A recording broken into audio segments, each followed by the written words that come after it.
Hello students, good morning. As you know, we had completed two chapters, first and second. Now, today we are going to start chapter number 6, square and square root. बहुत ही easy chapter है, ठीक है, करने में भी आपको बहुत मजा आएगा और ये चैप्टर आपको आगे भी बहुत ही यूजफुल होने वाला है क्योंकि इसके कॉन्सेप्ट को आप 9th स्टैंडर्ड में, 10th स्टैंडर्ड में, 11, 12 तक यूज कर सकते हो और आफ्टर 12th स्टैंडर्ड में, ठीक है। तो बहुत ही अच्छे से समझना बेटा, एक एक चीज को अच्छे से समझना ताकि आपके बेसिक कॉन्सेप्ट एकदम अच्छे से क्लियर हो जाए, ठीक है। तो यहाँ पे स्टार्ट करते हैं हम chapter number 6, square and square. सबसे पहले स्क्वायर होता क्या है तो उसके बारे में समझते हैं, ठीक है। तो यहाँ पे देखो एक मैंने सिंपल सा डिफाइन लिखा हुआ है, a number can be expressed as the product of the number. Product means क्या होता है, आपको पता है प्रोडक्ट मींस क्या होता है, प्रोडक्ट का मतलब मल्टीप्लिकेशन। प्रोडक्ट का मीनिंग क्या होता है, multiplication. As the product of the number with itself means वो नंबर का मल्टीप्लिकेशन, जैसे कि कोई एक नंबर है 2, उसका मल्टीप्लिकेशन हम 2 के साथ ही करते हैं और जो हमें आंसर मिलता है उसे क्या बोलते हैं हम, square, is known as square. यहाँ पे मैंने कुछ एग्जांपल लिखे हैं, देखिए जैसे कि यहाँ पे पहले 1 लिया है तो 1 का मल्टीप्लिकेशन हमने किसके साथ किया, 1 के साथ। दैट मींस 1 1 जा 1, इट बिकम 1 स्क्वायर। 1 का स्क्वायर कितना हुआ, 1, ठीक है। तो ये क्या होता है, ये जो आंसर मिलता है उसे हम स्क्वायर बोलते हैं। वैसे ही क्या किया है, 2 मल्टीप्लाई 2, तो 2 का स्क्वायर लिखा हमने, 2 का स्क्वायर क्या हुआ, 4, 2 2 जा 4, तो हम क्या बोलेंगे 2 का स्क्वायर क्या है, 4। वैसे ही 3 मल्टीप्लाई 3, तो हमने क्या लिखा, 3 का स्क्वायर। ऐसे इसे डिनोट करते हैं 3 के ऊपर 2 पावर करके, 3 का स्क्वायर तो क्या हुआ, 9। वैसे ही 4 मल्टीप्लाई 4, तो 4 का स्क्वायर क्या हुआ, 16।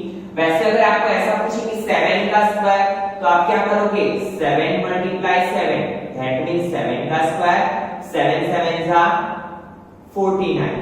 अगर आपको ऐसा पूछा है कि 49 का स्क्वायर, तो आप क्या करोगे, 49 मल्टीप्लाई 49। जो भी नंबर का आपको स्क्वायर पूछा है वो नंबर के साथ आप क्या करोगे, वो भी नंबर का मल्टीप्लिकेशन। अगर हमें 370 का पूछा है तो हम क्या करेंगे, 370 मल्टीप्लाई 370, दैट मींस 370 का स्क्वायर और जो आए वो हमारा आंसर, ठीक है। तो आपको पता चला कोई भी नंबर का वही नंबर से हम मल्टीप्लिकेशन करते हैं तो हमें जो आंसर मिलता है उसे हम क्या बोलते हैं, स्क्वायर, ठीक है। Now see the numbers 1 4 9 16। ये जो नंबर हमें मिलते हैं स्क्वायर करने के बाद जो हमें आंसर मिलता है, जैसे कि 1 4 9 16 49, उसे हम क्या बोलते हैं, परफेक्ट स्क्वायर नंबर। क्या बोलते हैं हम उसे, परफेक्ट स्क्वायर नंबर। किसे परफेक्ट स्क्वायर नंबर बोलते हैं, जैसे कि हमने यहाँ पे किया 1 1 जा 1, तो हमें 1 का स्क्वायर क्या मिला, 1, 2 का स्क्वायर क्या मिला, 4, 3 का स्क्वायर क्या मिला, 9, 4 का स्क्वायर क्या मिला, 16। तो हमें ये जो आंसर मिलते हैं स्क्वायर करने के बाद 1 4 9 16, 5 का स्क्वायर होगा 25 बिकॉज़ 5 5 जा 25, 6 6 जा 36। तो ये जो नंबर्स हमें मिलते हैं वो नंबर को हम क्या बोलते हैं, परफेक्ट स्क्वायर, ठीक है। पता चला बेटा, परफेक्ट स्क्वायर नंबर किसे बोलते हैं, जो नंबर का स्क्वायर करने से हमें आंसर मिलता है वो आंसर को हम क्या बोलते हैं, perfect square number. Now see some properties of square number. कौन कौन सी प्रॉपर्टीज है जो हमें क्वेश्चन सॉल्व करने में यूजफुल होगी, तो देखिए सबसे पहले मैंने लिखा है, if a number ends in 0 1 4 5 6 और 9 then it must be a square number। जो नंबर का एंड कौन से डिजिट से होगा, 0 1 4 5 6 और 9। जैसे कि मैं यहाँ पे नंबर लिख रहा हूँ, ठीक है, 1 2 1, ठीक है। दैट मींस इसका एंड कहां से हुआ, 1, तो ये नंबर क्या होगा, परफेक्ट स्क्वायर नंबर। क्यों, क्योंकि इसकी यूनिट डिजिट में क्या आया, 1, तो ये क्या हो सकता है, परफेक्ट स्क्वायर नंबर हो सकता है। उसके बाद देखिए जैसे कि 4, तो मैंने लिखा 144, तो इसकी यूनिट डिजिट में क्या आया, 4, तो ये परफेक्ट स्क्वायर नंबर हो सकता है, ठीक है। वैसे क्या है, 0 तो 100, तो 100 is also perfect square number, क्योंकि 10 10 का क्या होगा 100, ठीक है। वैसे ही 6 दिया है, जैसे कि 36, ठीक है। 16 किसका स्क्वायर है 4 का, 36 किसका है 6 का, तो ये नंबर क्या हो सकते हैं परफेक्ट स्क्वायर नंबर हो सकते हैं, ठीक है। वैसे ही अगर 9 हो, जैसे कि 49, तो 49 किसका स्क्वायर है 7 का, 7 7 का 49, तो ये क्या हो सकता है परफेक्ट स्क्वायर नंबर हो सकता है, ठीक है। तो क्या जिस भी नंबर के पीछे 0 1 4 5 6 और 9 है वो नंबर परफेक्ट स्क्वायर नंबर हो सकते हैं। बट अगर ऐसे दिया हुआ है 122, तो यहाँ पे कहां से एंड हुआ 2 से, तो ये 2 देख के हम क्या बोल देंगे कि ये परफेक्ट स्क्वायर नंबर कभी भी नहीं होगा, क्योंकि ये किससे एंड हो रहा है 2 से। अगर यहाँ पे ऐसा दिया होता है 2 1 3, क्या दिया हुआ है 3, तो हम चेक करेंगे ही नहीं, ये लास्ट वाला डिजिट देख के क्या बोलेंगे ये नंबर कभी परफेक्ट स्क्वायर नंबर हो ही नहीं सकता है। वैसे ही अगर आपको ऐसा दिया है 68, तो किससे एंड हो रहा है ये 8 से एंड हो रहा है, तो हम क्या बोल देंगे ये नंबर कभी भी परफेक्ट स्क्वायर नहीं हो सकता। क्यों? क्योंकि इसका लास्ट डिजिट क्या है 8, और 8 कभी परफेक्ट स्क्वायर लास्ट में हो तो हो सकता नहीं है। वैसे ही यहाँ पे अगर आपको दिया है 47, तो ये एंड कहां से हो रहा है 7 से, लास्ट डिजिट इसका क्या है 7, तो ये नंबर कभी भी परफेक्ट स्क्वायर नहीं होगा, ठीक है। तो फिर से एक बार समझिए स्टूडेंट्स, जो भी डिजिट के पीछे कौन से डिजिट होंगे 2 3 7 8 ऐसे डिजिट अगर हुए तो वो नंबर कभी भी परफेक्ट स्क्वायर नंबर नहीं हो सकते हैं। तो परफेक्ट स्क्वायर कौन से होंगे जिसके पीछे क्या होगा 0 1 4 5 6 और 9, तो जो भी नंबर के पीछे 0 1 4 5 6 और 9 होगा वो नंबर क्या होंगे परफेक्ट स्क्वायर नंबर। अगर मैंने यहाँ पे ऐसा लिखा जैसे कि 723, तो आप ये 3 देख के क्या बोलोगे ये नंबर परफेक्ट स्क्वायर नहीं है। क्यों? क्योंकि इसके पीछे क्या है 3। वैसे ही अगर मैंने यहाँ पे ऐसा लिखा 457, तो ये 7 देख के आप क्या बोलोगे ये नंबर परफेक्ट स्क्वायर नहीं हो सकता है। क्यों? क्योंकि इसके पीछे क्या है 7। सो आई होप सो कि आपको फर्स्ट प्रॉपर्टी के बारे में अच्छे से ख्याल आ चुका होगा, और इससे रिलेटेड क्वेश्चन भी एक्सरसाइज में वो जब हम देखेंगे तो आपको और अच्छे से आइडिया आएगा, ठीक है।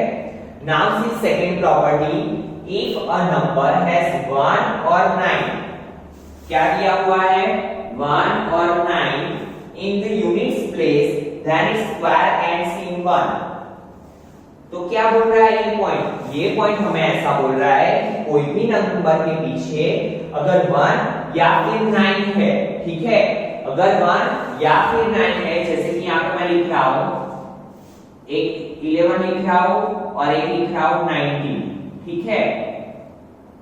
तो देखो इसमें भी क्या है पीछे 1, इसमें भी क्या है पीछे 9, तो अगर कोई भी डिजिट के पीछे 1 या फिर 9 है तो उसका स्क्वायर करने से हमें जो लास्ट डिजिट मिलेगा वो ऑलवेज क्या होगा 1। आप चेक कर सकते हो, जैसे कि हम अगर 11 के लिए चेक कर रहे हैं, ठीक है, तो 11 का स्क्वायर करते हैं तो 11 मल्टीप्लाई 11, तो 11 का स्क्वायर होता है 121, ठीक है। दैट मींस क्या आया पीछे 1। आप चेक कर सकते हो, कोई भी नंबर लेके चेक कर सकते हो, जिसके पीछे 1 हो या 9 हो उसका स्क्वायर करने से जो आंसर आपको मिलेगा उसका लास्ट डिजिट कंपलसरी क्या होगा 1, ठीक है। आप घर में 39 31 ये लेके चेक करो, ठीक है, कि आपको पीछे 1 मिलता है कि नहीं मिलता है। तो याद रखनी है ये चीज क्या कि अगर कोई भी नंबर के पीछे यूनिट डिजिट क्या है 1 और 9, वो डिजिट 1 और 9 से एंड हो रहा है, तो आपको जो स्क्वायर करने से नंबर मिलेगा उसका लास्ट डिजिट क्या होगा 1, ठीक है स्टूडेंट्स, पता चला बेटा। Now see second point, if a number has 4 और 6, कौन से नंबर? अगर वो कोई नंबर 4 और 6 से एंड हो रहा है, जैसे कि यहाँ पे हम कोई नंबर लिखते हैं, चलिए 14 और 16 लिख लिया हमने, ठीक है। इफ अ नंबर हैज 4 और 6 at its unit place then its square root ends in 6, तो उसका स्क्वायर कहां से एंड होगा? 6 से, ठीक है। दैट मींस क्या बोलना चाहते हैं, अगर कोई नंबर के पीछे 4 या फिर 6 है, 4 या फिर 6 है, तो उसका स्क्वायर करने से जो नंबर हमें मिलेगा उसका एंड पॉइंट क्या होगा? 6 होगा। चलिए चेक करते हैं, देखिए 14 का स्क्वायर करते हैं, दैट मींस 14 मल्टीप्लाई 14, तो इसका आंसर क्या आएगा? 196, ठीक है। क्या आएगा आंसर? 14 मल्टीप्लाई 14 आप करोगे तो 196। वैसे ही 16 का स्क्वायर करोगे तो 16 मल्टीप्लाई 16, दैट मींस आपका आंसर आएगा 256, ठीक है। तो देखिए दोनों का एंड पॉइंट किससे हो रहा है? 6 से, ठीक है। तो अभी आपको पता चल गया। आप घर पे 34 एंड 36 लेके भी चेक करो कि आपको पीछे 6 मिल रहा है कि नहीं, सर सही बोल रहे हैं कि गलत बोल रहे हैं, ठीक है। आप घर में चेक कर सकते हो। तो सेकंड वाला पॉइंट क्या याद रखना है कि अगर इफ अ नंबर हैज 4 और 6, कोई भी नंबर अगर है और उसके एंड में क्या दिया हुआ है? 4 और 6, तो क्या होगा? उसका जो स्क्वायर करेंगे उसका लास्ट डिजिट हमें क्या मिलेगा? 6, ठीक है। Now third point, if a number has 2 और 8,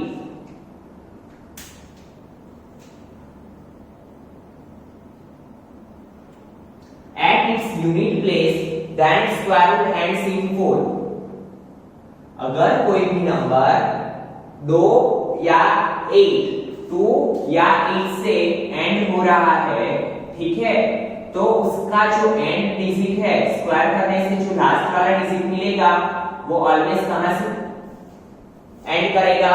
4 से, ठीक है। दैट मींस हम देखिए यहाँ पे 12 का स्क्वायर करते हैं, यहाँ पे 18 का, तो 12 मल्टीप्लाई 12 और यहाँ पे क्या करेंगे? 18 मल्टीप्लाई 18, ठीक है। दैट मींस हमने 12 का स्क्वायर किया, 12 का स्क्वायर आता है 144 और 18 का स्क्वायर आता है 324, ठीक है। तो देखिए दोनों का एंड पॉइंट कहां पे हुआ? 4 पे। दैट मींस कोई भी नंबर के पीछे अगर 2 या 8 है और हम उसका स्क्वायर कर रहे हैं तो ऑलवेज हमें लास्ट डिजिट क्या मिलने वाला है? 4। आप घर में क्या करोगे? 42 और 38 लेके चेक करोगे, कौन से डिजिट का स्क्वायर करोगे? 42 का स्क्वायर। कैसे करोगे? 42 का स्क्वायर मींस 42 मल्टीप्लाई 42 एंड 38 का स्क्वायर मींस 38 मल्टीप्लाई 38, ठीक है। तो आपका काम क्या है? 48, 42 और 38 का स्क्वायर चेक करने का, और उसमें आप देखोगे कि एंड कहां से हो रहा है? 4 से हो रहा है कि नहीं हो रहा है, ठीक है। Now next point, if a number has 3 और 7 at its unit place then square ends in 9, ठीक है। अगर कोई भी नंबर 3 और 7 से खत्म हो रहा है, ठीक है, अगर उसका लास्ट डिजिट 3 और 7 है, जैसे कि यहाँ पे मैं लिख रहा हूं 13 और यहाँ पे लिख रहा हूं 17, ठीक है। 13 का स्क्वायर और 17 का स्क्वायर, देखो दोनों नंबर कहां से कंप्लीट हो रहे हैं? एक नंबर 3 से और एक नंबर 7 से। अगर हम ऐसे नंबर का स्क्वायर करते हैं तो हमें यूनिट प्लेस पे क्या डिजिट मिलता है? 9। क्या मिलता है? 9, ठीक है। तो याद रखना है, देखिए 13 मल्टीप्लाई 13 करोगे तो आपको आंसर मिलेगा 169, क्योंकि 13 का स्क्वायर क्या है? 169, ठीक है।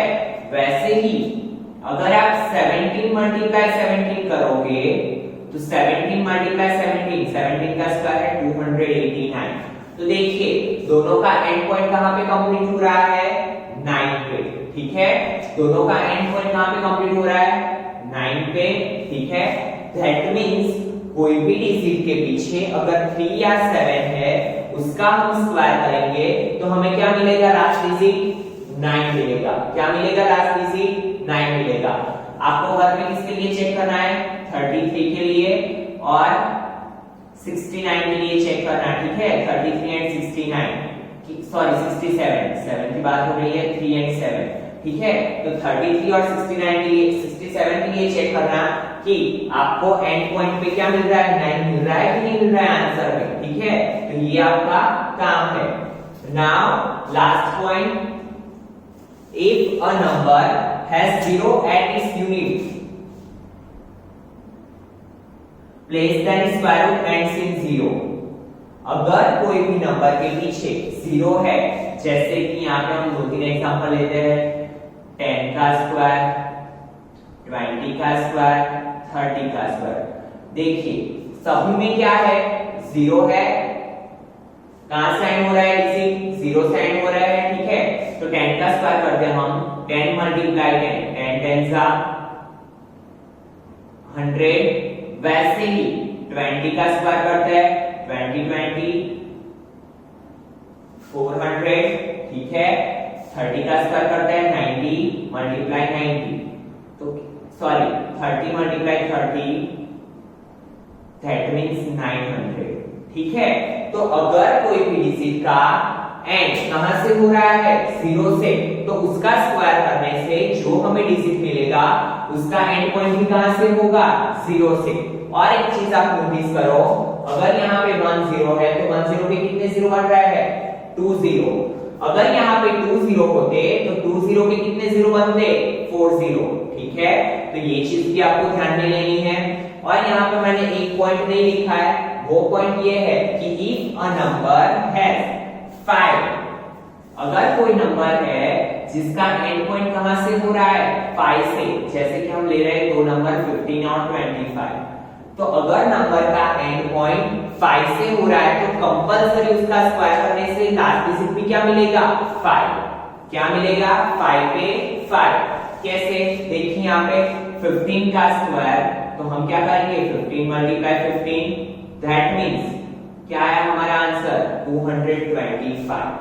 15 का स्क्वायर होता है 225। वैसे ही 25 मल्टीप्लाई 25, तो 25 का स्क्वायर होगा 625। तो देखिए दोनों में एंड पॉइंट कहां से मिल रहा है हमें, 5 से, ठीक है।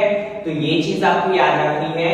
दो डिजिट ऐसे हैं, अगर 0 है लास्ट में तो उसका स्क्वायर करने से क्या मिलेगा हमें, 0।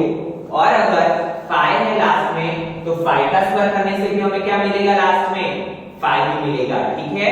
तो ये प्रॉपर्टीज आपको याद रखनी है।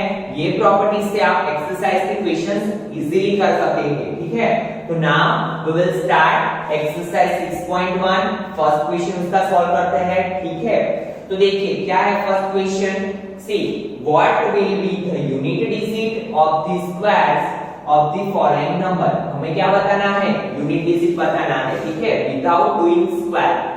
स्क्वायर नहीं करना है, सिर्फ क्या करना है, ये डिजिट देख के हमें बता देना है कि इसका स्क्वायर करने से हमें कौन सा मिलेगा डिजिट, ठीक है। तो ये तो हमने प्रॉपर्टीज देख ली। तो 1 बाय 1 करते हैं हर एक क्वेश्चन। तो सबसे पहले देखिए 81, पीछे कौन सा डिजिट है, 1, ठीक है। तो यहाँ पे हमने रूल देखा, इफ अ नंबर हैज 1 और 9 in the unit place then its square ends in 1। तो क्या मिलेगा, हमें सिर्फ यूनिट डिजिट बताना है, तो इसका स्क्वायर करने से यूनिट डिजिट क्या मिलेगा हमें, 1, ठीक है। आप चेक कर सकते हो 81 का स्क्वायर करके कि लास्ट डिजिट आपका 1 आ रहा है कि नहीं आ रहा है, ठीक है स्टूडेंट्स। उसके बाद देखिए 272, लास्ट में कौन सा डिजिट आया, 2। तो आपको पता है कि जिस डिजिट के पीछे 2 या 8 हो तो उसका स्क्वायर करने से कौन सा यूनिट डिजिट मिलेगा, 4। तो यहाँ पे क्या लिखेंगे हम, 4, ठीक है। पता चला, बहुत ही इजी हो गया। ये प्रॉपर्टीज हमने समझी तो हमें ये क्वेश्चन सॉल्व करने में बहुत ही आसानी हो गई, ठीक है। नाउ 799, तो यहाँ पे देखिए क्या है, 9, ठीक है। तो आपको पता है अगेन 1 और 9 हो तो हमारा डिजिट किससे एंड होगा, 1 से। तो यहाँ पे यूनिट डिजिट क्या आएगा, 1, ठीक है स्टूडेंट्स। देन फोर्थ वन 3853, तो आपको पता है जो भी डिजिट के पीछे 3 और 7 हो तो उसका स्क्वायर करने से यूनिट डिजिट क्या मिलता है, 9। क्या आएगा हमारा आंसर, 9, ठीक है। आप घर पे 3853 का स्क्वायर करके चेक कर सकते हो कि 9 आपको मिल रहा है कि नहीं मिल रहा है। ठीक है स्टूडेंट्स, नाउ सी 1 2 3 4, यहाँ पे कौन सा डिजिट दिया हुआ है हमें 4। ठीक है, नाउ 1 2 3 4 का स्क्वायर करेंगे तो हमें क्या मिलेगा, तो आपको पता है कि जो भी डिजिट के पीछे 4 या 6 हो तो उसका स्क्वायर करने से यूनिट डिजिट क्या मिलता है 6। क्या मिलता है 6, तो यहाँ पे 4 है तो यहाँ पे क्या आएगा 6। ठीक है, वैसे ही देखिए 26,387, लास्ट डिजिट कौन सा है 7। एज यू नो, जो भी डिजिट के पीछे 3 और 7 हो तो उसका स्क्वायर करने से क्या मिलेगा हमें 9, तो यूनिट प्लेस में कौन सा डिजिट मिलेगा 9। ठीक है स्टूडेंट्स, उसके बाद देखिए 52,698, क्या है हमारा क्वेश्चन 52,698, तो हम क्या करेंगे, अगर इसका स्क्वायर करते हैं पीछे क्या है 8, एज यू नो जो भी डिजिट के पीछे 2 और 8 है, ठीक है, तो उसका स्क्वायर करने से यूनिट डिजिट क्या मिलता है हमें 4, तो यहाँ पे क्या मिलेगा 4। ठीक है, 52,698 का स्क्वायर करने से कौन सा डिजिट मिलेगा 4। नाउ 99,980, 0, ये तो बहुत इजी है, 0 देखे तो हम समझ जाते हैं कि इसका स्क्वायर करने से हमें क्या मिलेगा 0, क्योंकि 0 और 5 दो डिजिट ही ऐसे है कि जिसका स्क्वायर करने से हमें वो के वो ही डिजिट यूनिट प्लेस पे मिलते हैं। ठीक है, नाउ सी 12,796, कौन सा है लास्ट डिजिट 6। ठीक है, एज यू नो 4 और 6 जिसके पीछे हो तो उसका स्क्वायर करने से हमें जो डिजिट मिलता है उसमें कौन सा डिजिट होता है यूनिट प्लेस पे 6। कौन सा डिजिट होता है 6, तो यहाँ पे क्या आएगा 6। ठीक है, लास्ट क्वेश्चन 55,555, अगेन 5, तो आपको पता है मैंने इससे पहले ही बताया कि जो भी नंबर के पीछे 0 या 5 हो तो हमें स्क्वायर करने से वो के वो ही नंबर मिलते हैं। दैट मींस 55,555 का क्या करेंगे स्क्वायर करेंगे तो हमें यूनिट डिजिट क्या मिलेगा 5। ठीक है, तो बहुत इजी क्वेश्चन था एक्सरसाइज 6.1 का क्वेश्चन नंबर 1। आज हम एक्सरसाइज 6.1 के क्वेश्चन नंबर 1 तक रखेंगे। In next lecture we will start next question. ठीक है, ताकि एक साथ आपको बहुत बर्डन ना लगे, बट इसे फिर से एक बार अच्छे से समझिएगा बेटा, हर एक प्रॉपर्टी अच्छे से लिख लीजिएगा ताकि आपको क्लियर हो जाए एकदम कि कौन सा डिजिट हो तो कौन सा नंबर हमें मिलता है। ठीक है, और आपको क्या करना है, आपके होमवर्क में टेबल बनाना है। कैसे, 1 का स्क्वायर तो 1 multiply 1 is equal to 1, then 2 का square 2 multiply 2 is equal to 4, up to कहां तक 30 के स्क्वायर तक, 30 मल्टीप्लाई 30 इज इक्वल टू 900। ऐसा एक अच्छे से आप टेबल बनाओगे। ठीक है, पहले कॉलम में क्या रखोगे 1 का स्क्वायर 2 का स्क्वायर 3 का स्क्वायर 4 का स्क्वायर अप टू 30 के स्क्वायर तक। यहाँ पे ऐसे मल्टीप्लिकेशन दिखाओगे और लास्ट में क्या लिखोगे आप आंसर लिखोगे। ठीक है, और इसे याद करने का ट्राई करोगे ताकि आपको हर बार मल्टीप्लिकेशन ना करना पड़े और आप क्वेश्चन में इसको इजीली यूज कर सको। ठीक है, क्योंकि आपको ये 12th तक काम में आने वाला है। तो आपका होमवर्क क्या है 1 to 30 के स्क्वायर को लिखना एंड एक्सरसाइज 6.1 का फर्स्ट क्वेश्चन कंप्लीट करना। ठीक है स्टूडेंट्स, थैंक यू स्टूडेंट्स।